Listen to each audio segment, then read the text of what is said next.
Hello everybody, in this video I'll be opening up this faulty Simplecom NW611AC wireless adapter to USB.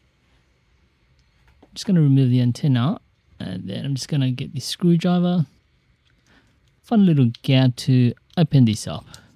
Okay, there you go. So the problem with this adapter is that it wasn't able to be detected on a Windows computer. This is how the back looks like. You can pull this metal cover and this is what it looks like on the motherboard. So I can't really see whether there's anything blown. Okay, I'm going to use this USB tester.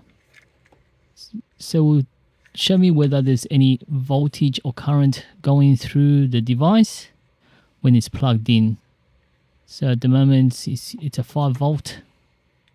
There's no current.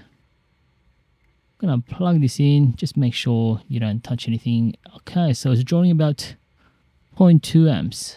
So there is something that's drawing into this motherboard, but yeah, it doesn't seem to be working at all. So there's something faulty. But this is a little good device as well, this USB tester, to see whether there's any power being drawn. Hope this video helped.